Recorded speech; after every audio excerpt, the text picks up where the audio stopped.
All right, folks, this is my 2005 Jeep Grand Cherokee Limited Edition.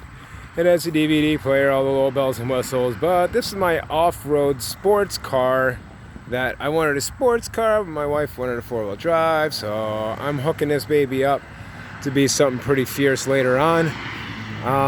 But I want to go through something. I've been driving this lately in the past, since I put the lift back on. I put the lift on and it started making this clicking noise. I knew one of my drive axles were bad, so I replaced that. This is one of my old strut towers. My friend ran it over with his Golf last night and got a caught underneath it, as you could tell. But this was my boot to my last CV axle. As you can tell, it's completely messed up. I've been packing it with grease and it still didn't save it. I really didn't want to get into the work because you have to take the whole suspension apart to get that out. So it's kind of, well, not the whole suspension, but a good amount of it. So anyway, as I'm driving down the road, it's making this clicking noise. I'm like, it can't be the drive axle. It's been replaced. The other one's newer than that side. This side's not even rusted while that side was. Now they're both kind of new.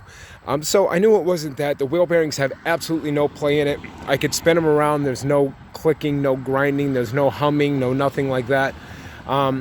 And the bearing clicking noise is completely different than a CV axle bearing click. Let me make sure I reiterate that. The bearing noise click is more of a grinding pop click than a CV axle click. A CV axle click is like, and the faster you go, it sounds like somebody's a high-pitched click. And that's your CV axle. So I didn't know what it was. I take off straight, it click, click, click, click, click, click, click, click, click. Then I would turn the wheel, click, click, click, click, click. Didn't matter. I'm like, what the hell's going on? But it's a different click than the CV axle. My roosters are going off.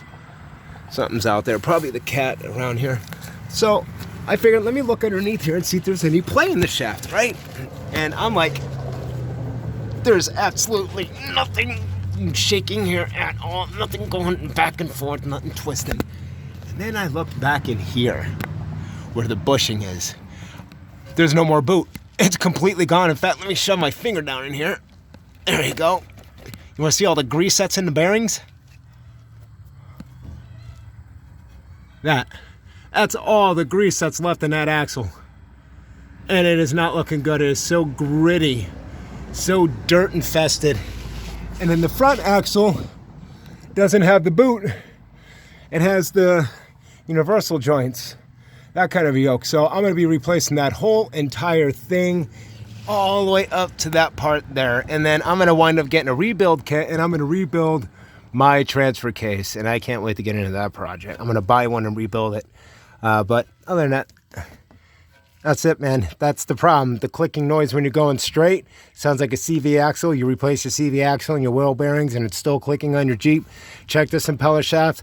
I thought it was a transfer case with the teeth and the gears with the chain stretching, but after I seen that boot, I know that's exactly what that sound is more than likely doing. So I'm going to replace this in a later video in about a week or so. And I'm going to see if the problem is solved. If so, I'll give you an updated video on if that was indeed the problem, which is this impeller shaft right here. It has the green label on it. So I guess that's pretty much the end of that little mystery. As you can tell, my CV axles are still fairly decent. And that's the angle they're on. With a 2-inch lift, it's really not that bad, guys. So you don't have to worry about getting a lower differential drop.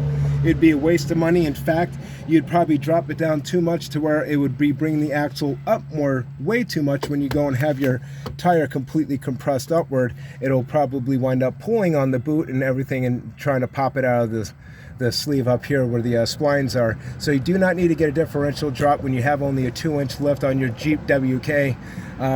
As far as 2005 to 2010 goes, that includes Commander as well. They have the same setup, the clevis bolt and everything.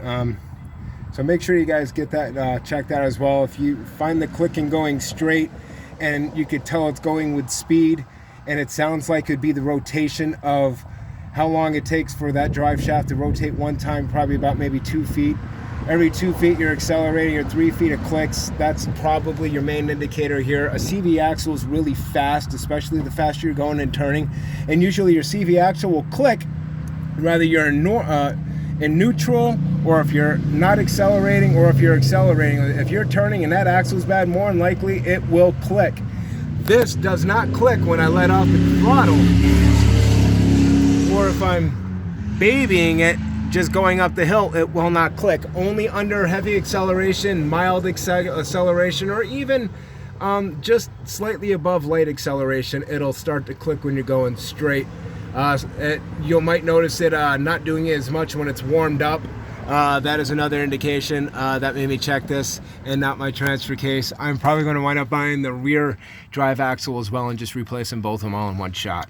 This is Red Hat Reviews, guys, and this is my 2005 Grand Jeep Cherokee. I gotta find out what's going on with my roosters and make sure nothing's tearing them up.